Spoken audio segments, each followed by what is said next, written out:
Eu sou Paulo, sou um filho amado de Deus, em lutas e em vitória contra o orgulho, contra a procrastinação, contra a gula, e a lista é bem grande mesmo.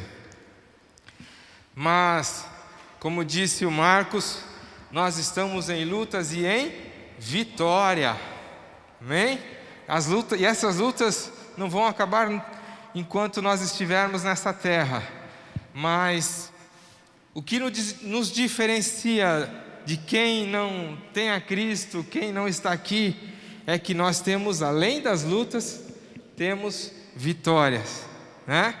Vitórias imensas, vitórias que dariam livros se fôssemos escrever. E eu louvo a Deus por periodicamente poder participar do CR. É um privilégio muito grande, eu me sinto muito honrado, porque o CR, o Celebrando Restauração, tem um papel muito importante na minha mudança de vida, na minha melhora como filho de Deus, como marido, como pai, como irmão, como conselheiro, que é uma das minhas atribuições também. Então eu louvo a Deus porque o Celebrando Restauração tem esse papel muito importante. Nessa noite quero conversar com vocês sobre relacionamentos. Existem muitas pessoas que têm acesso à minha história de vida em relação a relacionamentos, e muitas vezes são pessoas que ou ouviram eu dando um testemunho, aqui no Celebrando, por exemplo, ou conhece alguém que me conhece, ou ouviu falar que eu passei por situações de relacionamentos quebrados, e ficam às vezes meio ressabiados de conversar comigo sobre esse assunto, de tocar nesse assunto, como se esse vaso quebrado e tivesse com a cola mole ainda, né? Eu gosto de dizer para as pessoas que se aventuram a conversar comigo sobre esse assunto, que é um relacionamento quebrado que eu tive, que ele já foi restaurado, que a cola já secou, né, há tempos, e que não tem mais perigo de relar no vaso, que não vai quebrar de novo não, em nome de Jesus. Então, hoje eu consigo falar sobre esse assunto, sobre essa minha história de vida sem sofrimento, né? Eu consigo me lembrar de detalhes e consigo não sofrer por conta disso. Para quem não sabe, eu vou rapidamente contar. Em 2013, eu achava que era o homem mais feliz do mundo, o marido mais feliz do mundo, o melhor marido, o melhor esposo, o melhor homem, o melhor cristão. Eu achava que era o melhor tudo, achava que era o melhor músico, E em 2013, a minha esposa conheceu uma pessoa e se apaixonou por essa pessoa e disse que não queria mais manter o casamento, e eu não tive como fazer ela desistir dessa decisão, e nós nos divorciamos. 2013, estávamos vivendo um processo de querer ter filho, e o nosso relacionamento não estava desgastado por conta dessa vontade de ter filho, mas estava desgastado por vários erros, tanto da minha parte quanto da parte dela, e eu não percebia isso, até que chegou ao ponto de nós nos divorciarmos. Eu tinha diagnósticos de não poder ter filhos, a não ser que fizesse uma cirurgia, e mesmo assim não era certeza que eu poderia ter filhos, mesmo fazendo cirurgia de varicocele. E em 2013 nós nos separamos, nos divorciamos. E em 2014, ela, nesse relacionamento que ela tinha decidido ter, ela engravidou. Eu fiquei sabendo, alguma pessoa fez questão de vir me contar. Eu fiquei sabendo, ela engravidou. Porém, eu tinha, a partir do momento que, alguns dias após a separação, após eu sair de casa, eu fiz uma entrega da situação a Deus totalmente. Foi uma entrega total ao ponto de, mesmo sem conseguir ter nenhum contato com a minha, na época, ex-esposa, eu sentia que já tinha perdoado ela. Eu tinha esse sentimento de perdão, porque eu pensava nisso todos os dias, talvez uma possibilidade de encontrar com ela na rua, coisas assim, e eu sabia que eu já tinha perdoado ela.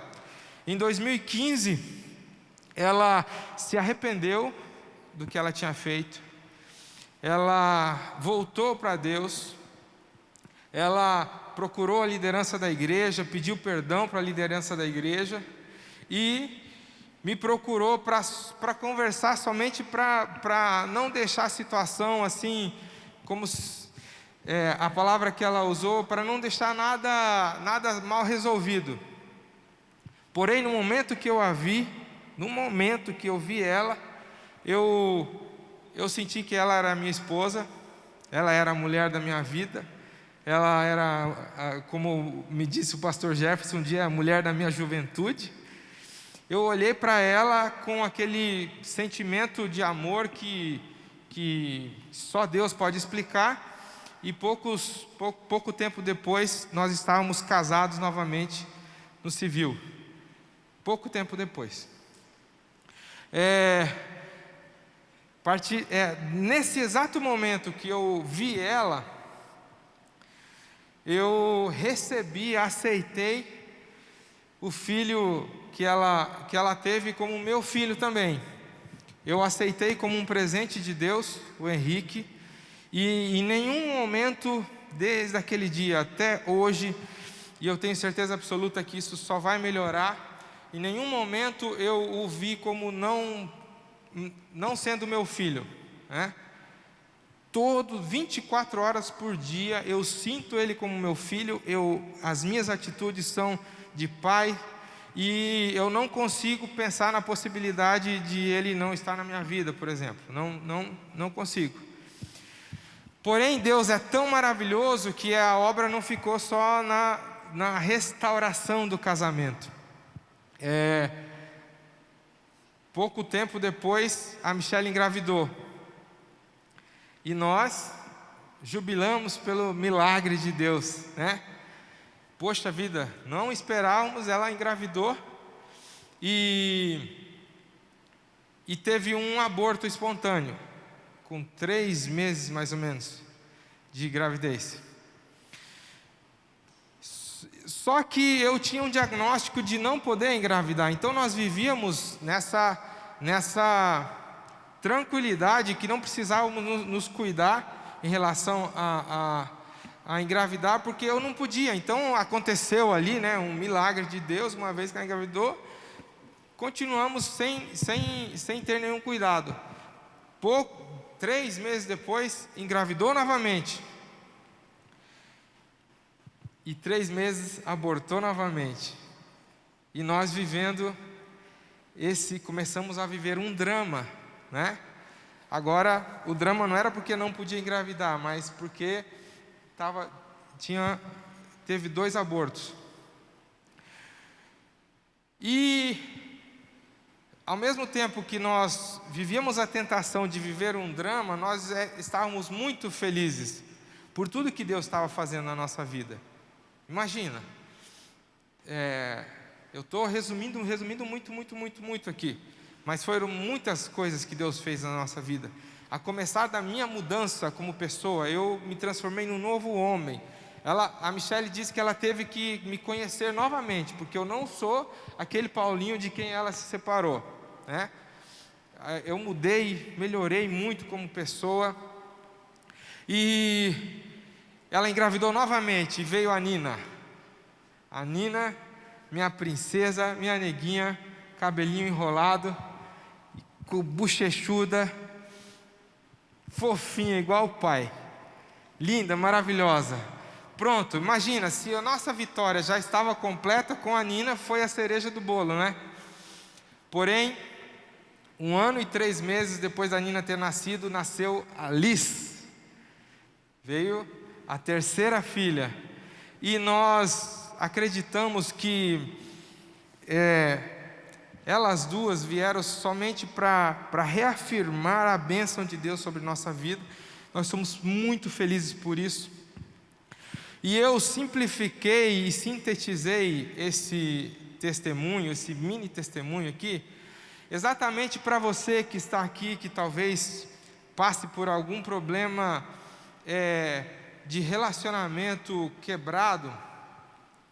Pode ser conjugal ou pode ser de outra esfera também. Eu tenho certeza absoluta que a minha história é uma história que Deus usa para inspirar as pessoas a terem mais fé de que é possível ter relacionamentos restaurados. E por que nós cristãos falamos de relacionamentos restaurados? Na chamada para essa palestra, eu disse algo que é o que embasa o meu pensamento em relação a relacionamentos, que é o fato de que o nosso relacionamento com Deus, ele depende de como nós nos relacionamos com as pessoas. Jesus Cristo disse: olha só, se você estiver apresentando sua oferta diante do altar e ali se lembrar de que seu irmão tem algo contra você, deixe sua oferta ali diante do altar e vá primeiro fazer o quê? Reconciliar-se com seu irmão. Ele não está dizendo que a oferta é menos importante do que a paz com seu irmão, mas ele está dizendo que primeiro você tem que ter o teu relacionamento com as pessoas em paz. Você deve procurar a paz, você deve ser uma pessoa que lute pela paz, uma pessoa que incansavelmente procure a paz, porque o cristão sabe que para ter um relacionamento com Deus em dia, ele precisa ter um relacionamento com as pessoas em dia. Ficou fácil de entender? É isso aqui que embasa todo o meu pensamento em relação a relacionamentos. Por que eu não posso ficar brigado com meu irmão? Por quê? Porque como eu vou me relacionar com Deus, vou tentar me relacionar com Deus, se eu não consigo me relacionar com meu irmão? Olha só, pastor, olha só o que diz em 2 Coríntios, Paulo escreveu aos irmãos de Corinto. Tudo isso provém de Deus, que nos reconciliou consigo mesmo, por meio de Cristo, e nos deu o ministério da reconciliação. Deus nos deu o ministério da reconciliação. Aí ele explica o que é isso. Que Deus em Cristo estava reconciliando consigo o mundo, não levando em conta os pecados dos homens, e nos confiou a mensagem da reconciliação. O que Paulo está dizendo? Que a mensagem que você leva para as pessoas deve ser uma mensagem de paz, uma mensagem de reconciliação. O cristão tem o dever, não é o direito, mas o dever de se manter em paz com todas as pessoas. Paulinho, mas é com todas? Sim, com todas as pessoas. É porque você não conhece minha sogra, é porque você não conhece minha mãe, é porque você não conhece meu cunhado. Você é um cristão, você tem o dever de viver em paz com todos. E eu quero hoje ser muito prático com você. Se você tiver papel e caneta, pode pegar. Se você tiver um bloco de nota do celular, pegue, porque eu gostaria que você anotasse algo que talvez você que já está um pouco mais tempo na igreja, você já estudou sobre isso, você já leu sobre isso, mas se eu perguntar para você agora, você não vai saber me dizer, que são os 7 passos que o pastor Rick Warren deu no livro Uma Vida com Propósito, para que nós tenhamos o relacionamento restaurado. Eu estou dizendo isso porque na maioria dos aconselhamentos que eu dou para pessoas que estão com os relacionamentos quebrados, eu não falo que eu estou falando do livro, mas eu me encontro com pessoas que eu sei que fizeram a campanha Uma Vida com Propósito, e eu vou simplesmente fazendo ela realizar esses passos, e ela não se lembra, não comenta, não fala nada sobre o livro, sobre a campanha. Então eu tenho constatado que por mais que as pessoas leem,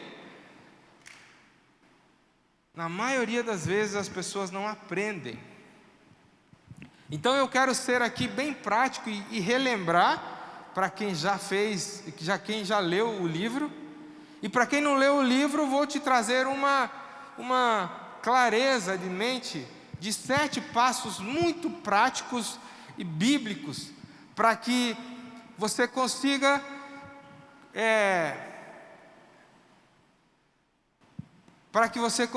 restaurar qualquer relacionamento.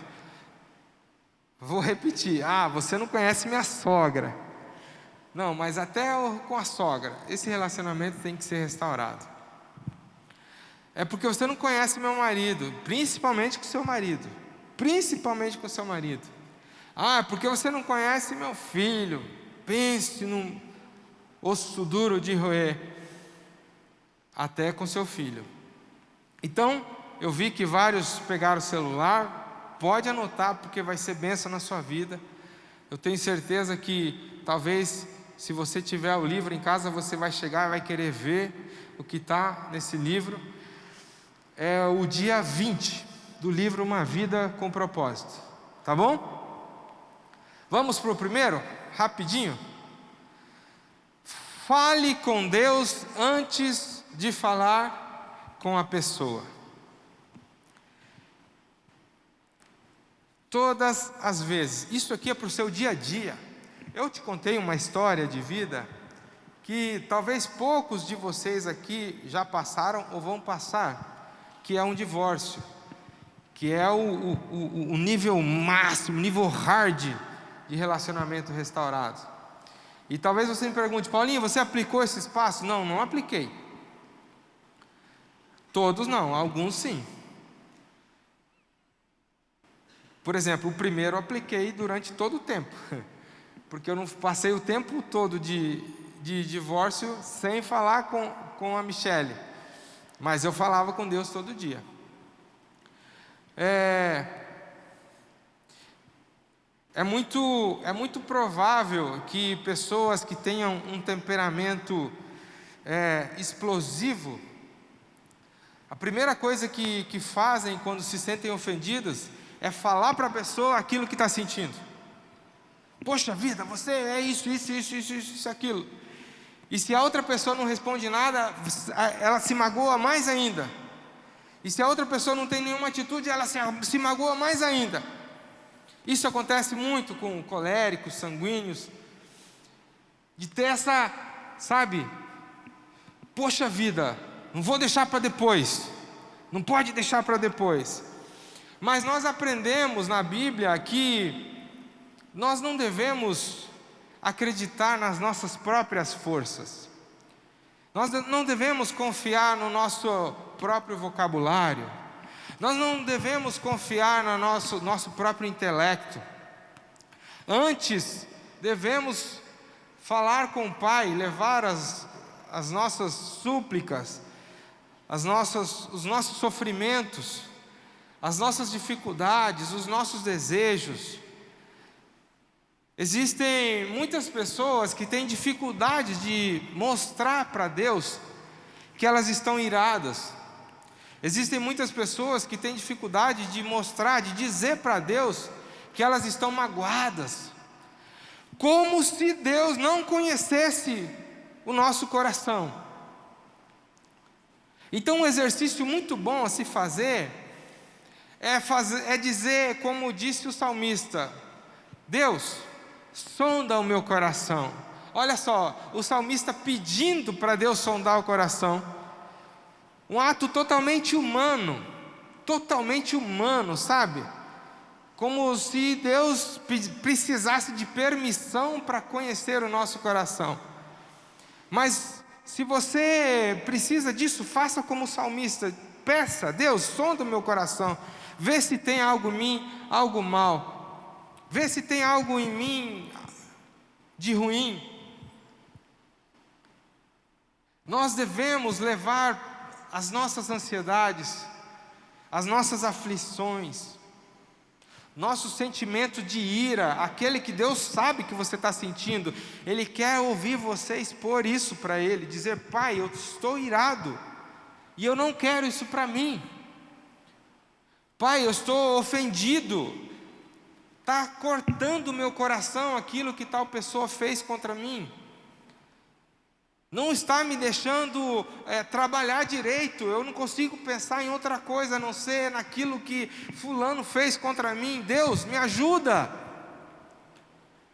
Expor a Deus todos os seus sentimentos, os teus pensamentos, as tuas angústias, antes de falar com a pessoa. Na prática, como isso vai te ajudar? Você vai dar um tempo para que a pessoa reflita sobre a situação.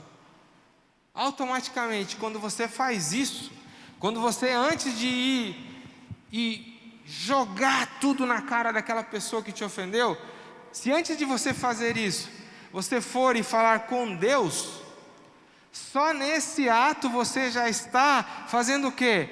Dando um tempo para a pessoa raciocinar e refletir sobre a situação.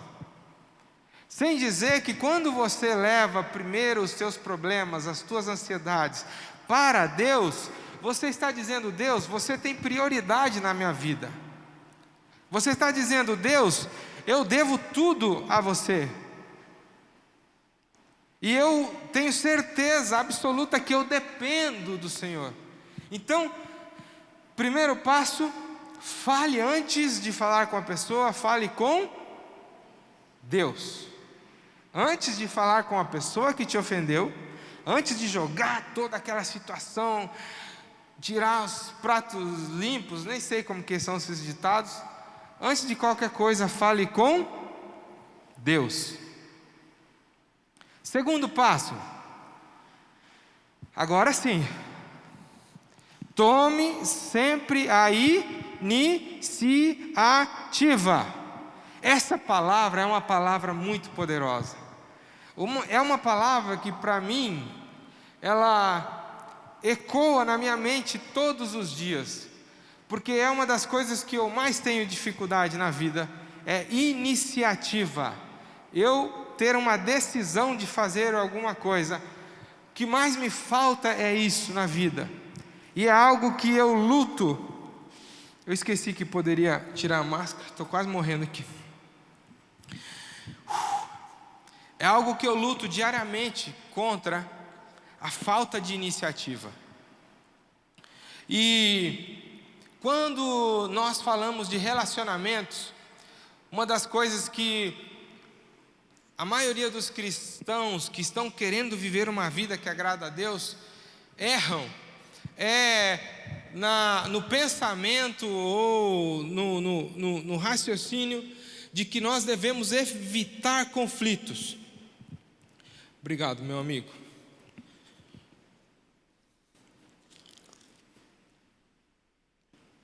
Nós erramos ao pensar que o cristão deve evitar conflito.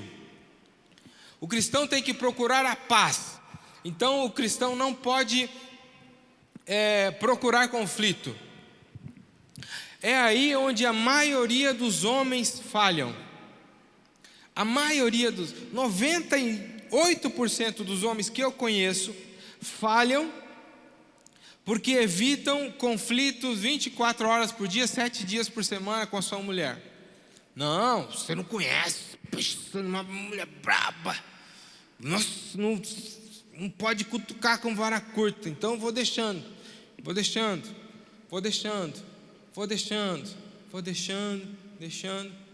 até a hora que aquela mulher braba encontra alguém que gosta de conflito. Pronto. Supriu uma necessidade, uma das necessidades básicas da maioria das mulheres, que é conversar sobre os problemas. É ou não é? Mulheres que estão aqui, por favor, me ajudem. Você não prefere conversar sobre o problema? Olha, a grande maioria. A maioria das mulheres preferem falar sobre o problema, e a maioria dos homens prefere se calar sobre os problemas. Então isso aqui é mais para homem, mas é para todos, porque se você for mulher que prefere evitar o conflito, isso aqui é para você também. Tome a iniciativa, não espere a pessoa te procurar. Por que não pode esperar? Porque você pode se deparar com alguém que não vai te procurar, e você vai viver uma vida com relacionamento quebrado com alguém que você não teve iniciativa de procurar para resolver o problema. Você pode viver uma vida. Eu conheço pessoas que não se falam com alguém da sua família há décadas. Mas por que você não resolveu isso? Porque nunca me procurou? Eu deixo. A gente não se encontra. E se encontra, nem se fala. Eu vou deixando. Pessoas que passam décadas com relacionamentos quebrados por falta de iniciativa. Se ele não me procura, eu não falo nada. Se ela não me procurar, eu vou deixar quieto. Melhor, né? A palavra de Deus manda a gente se manter em paz. Será que está em paz? Se é uma pessoa que você não pode sentar à mesa junto, se é uma pessoa que você não, se vier caminhando pela calçada, você vai sair e vai pela outra calçada para não encontrar com ela, isso é paz? Isso é um engano. Então, segundo passo, tome sempre a iniciativa. Qual era o primeiro passo? Fale primeiro com Deus. Segundo, tome a iniciativa. Terceiro, tenha compaixão pelos sentimentos dos envolvidos naquele problema.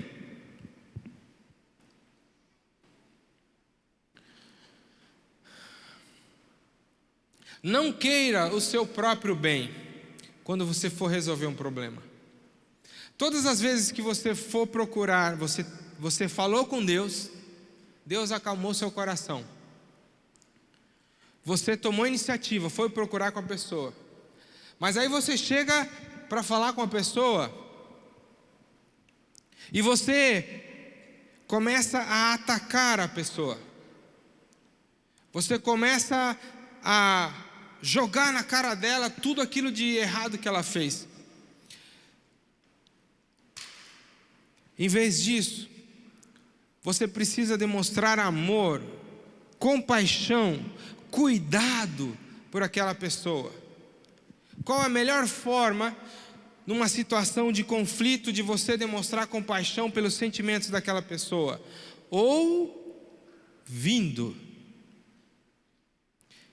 A Bíblia diz que nós devemos ser tardios em falar.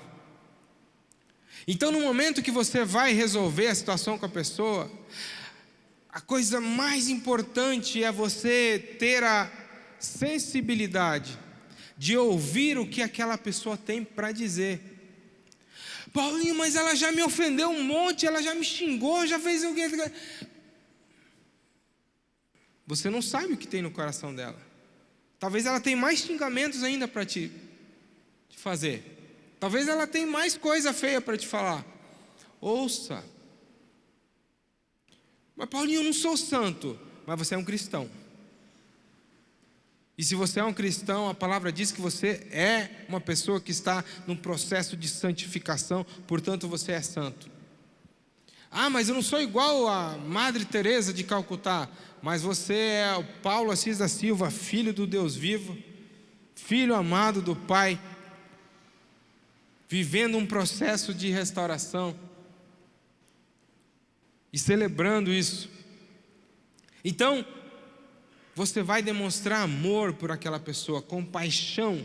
Você vai ouvir o que ela tem para dizer. e você vai tentar entender o que ela está dizendo, e mesmo que você não concorde com o que ela está dizendo, você vai acenar com a cabeça, você vai dizer: olha só, você vai dar atenção para aquela pessoa, mesmo que você não concorde, mesmo que ela está te xingando, mesmo que ela está dizendo coisas ruins para você, você vai ouvir ela, e essa atitude sua vai começar a transformar os sentimentos dela, porque você está demonstrando o quê? Compaixão pelos sentimentos daquela pessoa.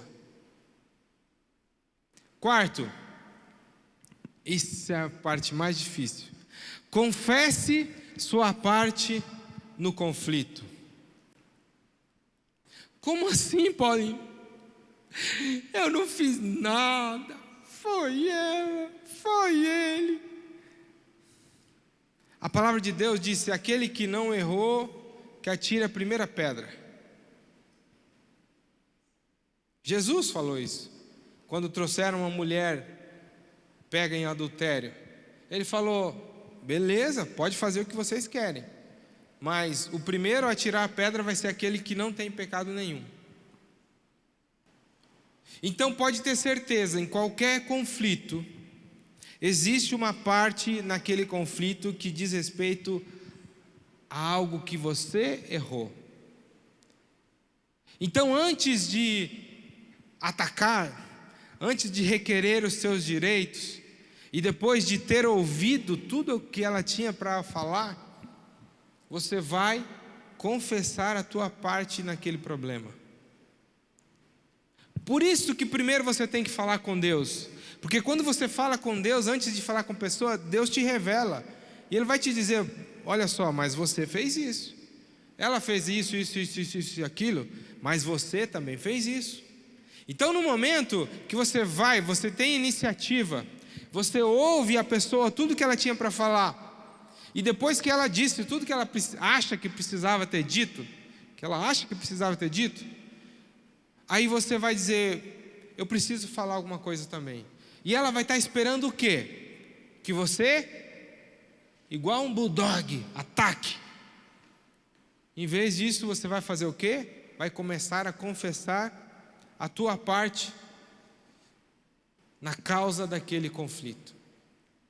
Já parou para está imaginando uma situação como essa que nós estamos narrando aqui? Tem mais? 5. Invista contra quem? Contra aquela pessoa? Contra o problema. Após ter confessado a tua parte naquele problema, você vai fazer o quê? Você vai começar a falar da pessoa, o quanto a pessoa é ignorante, o quanto a pessoa é arrogante, o quanto a pessoa é sem paciência, o quanto a pessoa é desbocada, o quanto a pessoa é sem noção. É isso que você vai fazer? Não. Você vai começar a atacar o problema. Você vai começar a atacar a razão pelo qual vocês estão nesse conflito. Você vai começar a dizer sobre a situação, aquele problema. Por que nós estamos assim? E nunca é a pessoa, nunca é você, é o problema. A pessoa está esperando que você a ataque. E quando você, em vez de atacá-la, você começa a atacar o problema, olha só, já estamos no terceiro, quarto passo em que a pessoa se enganou. A pessoa que estava com problema com você se enganou. Primeiro, ela não estava esperando que você viesse falar com ela, porque ela acha você a pior pessoa do mundo. Então ela não estava esperando que você tivesse iniciativa. E ela nem imagina que você falou com Deus sobre o problema.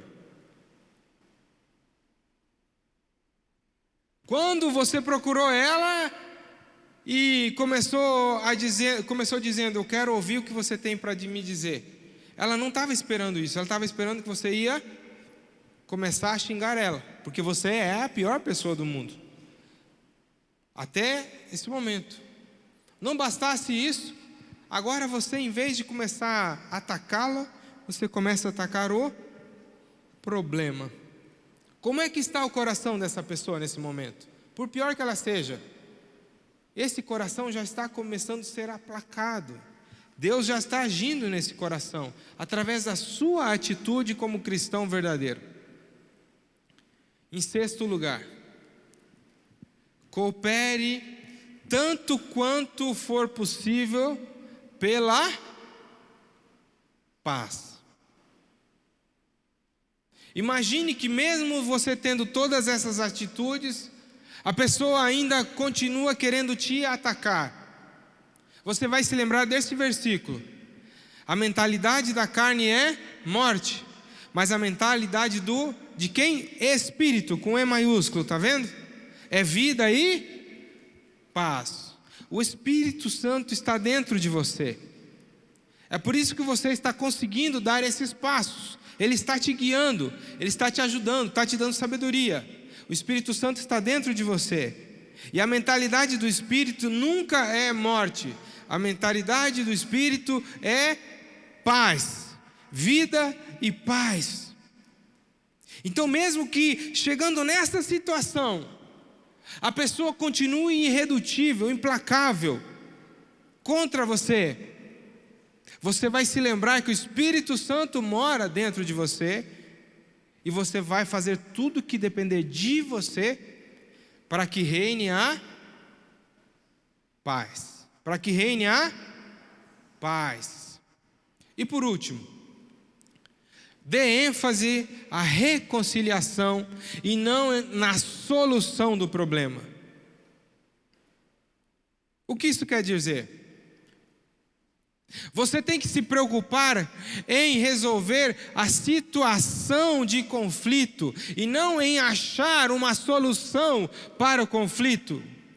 Até porque pode ser que o que causou esse conflito foram diferenças de pensamentos, diferenças de princípios, que não serão mudados com uma simples conversa. Então você vai sair dali sem a reconciliação, porque você não encontrou uma solução para o problema? Não, você é um cristão, você está fazendo CR, você é um filho amado de Deus, você tem o Espírito Santo dentro de você, então você vai procurar a paz. Se você procura a paz, não interessa se foi resolvido o problema. Poxa, Paulinho, mas ela nem me pediu perdão. Poxa, mas ele nem confessou, ele nem reconheceu que errou. Não interessa como que está terminando a conversa. O que interessa é que vocês se dêem a mão, se for homem, né? Nós, homem brasileiro do sul, dá a mão, né? Pelo menos dá a mão. Se for mulher, dá um abraço, chora, beija e fala. O que tem que fazer é reconciliar. Se for casados, depois vai comemorar, né? Mas o que tem que fazer é encontrar a reconciliação. E nem sempre essa reconciliação virá com a solução do problema. Porque talvez os pensamentos que causaram o problema não mudaram ainda. Mas você, como um cristão, você vai procurar a reconciliação. Olha, não tinha versículo aí não? Não, né? Como cristão, pedir para a banda subir aqui, por favor. Como cristão, você vai falar com Deus antes de falar com a pessoa. Pode ficar de pé, por gentileza? Você vai falar com Deus antes de falar com a pessoa. Você vai ter a iniciativa, você não vai ficar esperando que a pessoa te procure. Porque quem tem o mandamento de viver em paz com todos, porque quem quer entregar uma oferta a Deus, é a pessoa ou é você? Quem quer ter uma vida com Deus? Quem? Você. Então se você quer ter uma vida com Deus, antes de entregar a tua oferta a Deus, você vai, o quê? Fazer o ponto 7, que é reconciliar. Quando você for fazer isso, você vai ouvir a pessoa, vai ouvir tudo que ela tem para falar. Você vai ter compaixão com os sentimentos daquela pessoa.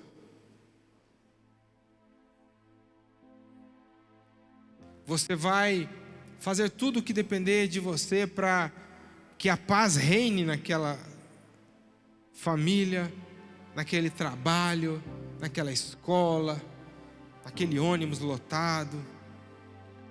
Você vai fazer de tudo o que depender de você para que exista paz em qualquer lugar que você estiver.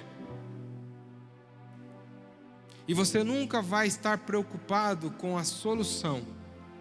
Você vai estar preocupado com manter essa paz. Você vai estar preocupado com a possibilidade de não conseguir entregar uma oferta a Deus porque você não se reconciliou com a outra pessoa. Essa deve ser a tua preocupação. A tua vida com Deus, a tua intimidade com Deus. Essa deve ser a sua preocupação. Se você está conseguindo ou não ter uma vida de intimidade com Deus. E preste atenção, o que mais atrapalha é que nós tenhamos uma vida plena são os empecilhos que nos impedem de ofertar a Deus. E eu não estou falando de dinheiro somente, estou falando da nossa vida, de uma vida íntima com Deus, uma vida de intimidade com o Pai. A gente não consegue ter essa vida de intimidade com o Pai se a gente não consegue ter uma vida em paz com as pessoas. Quero te convidar a cantar essa canção. A letra vai passar aqui. E que você possa se lembrar desses 7 passos. Todas as vezes que você precisar se reconciliar com alguém. Vamos cantar juntos?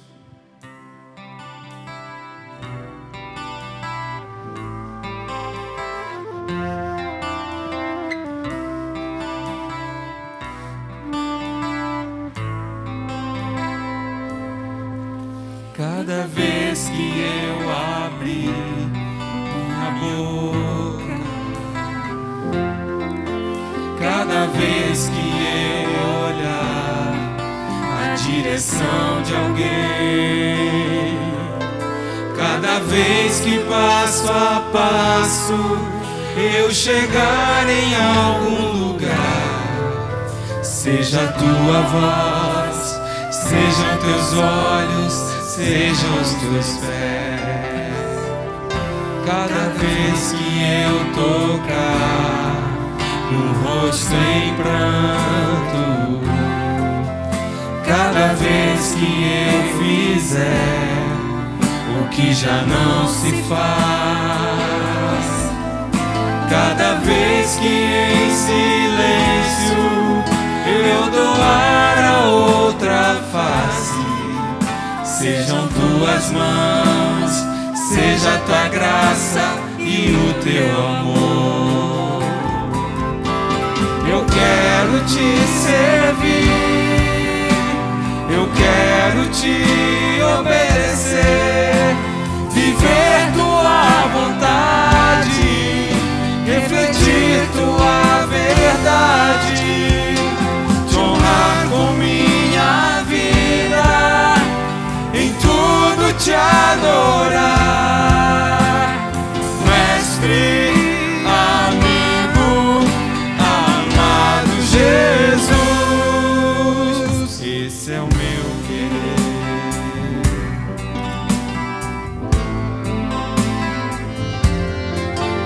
Cada vez que eu tocar no rosto amigo, cada vez que eu fizer o que já não se faz, cada vez que em silêncio eu doar a outra face, ser em tuas mãos, vem a tua graça e o teu amor. Eu quero te servir, eu quero te obedecer, viver tua vontade,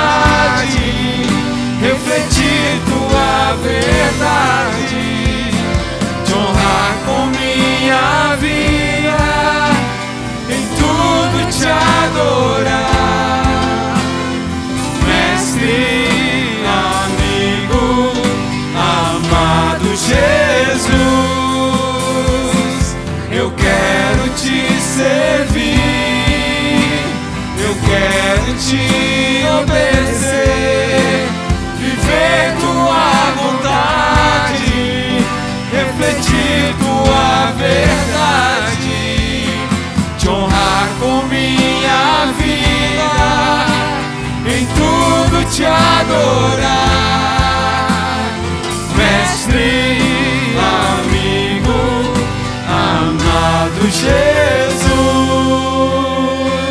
te honrar com minha vida, em tudo te adorar,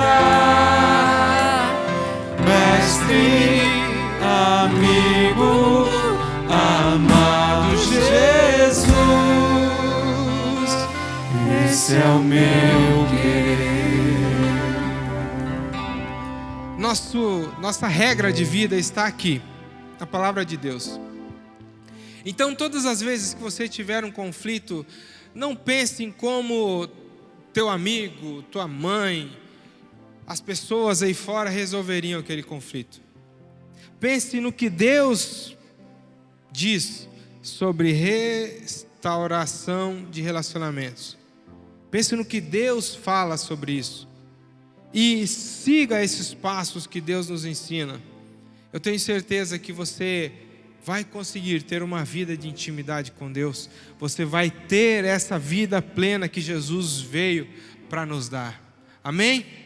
Curve suas cabeças, vamos orar. Pai, nosso pedido nessa noite é que Teu Espírito Santo faça com que essa palavra seja realmente germinada dentro de nós e que ela cresça e que nós possamos dar frutos de conhecimento, frutos de sabedoria, e que todas as vezes que precisarmos entregar a nossa oferta para o Senhor, que viermos entregar a nossa oferta para o Senhor, não tenhamos necessidade de sair para resolver um conflito, mas se tivermos essa necessidade, nós possamos fazer isso com diligência, com agilidade, com rapidez, com intrepidez, com sabedoria que venha do Senhor, que nós consigamos, Pai, ter essa vida plena que o Seu Filho Jesus Cristo veio para nos dar.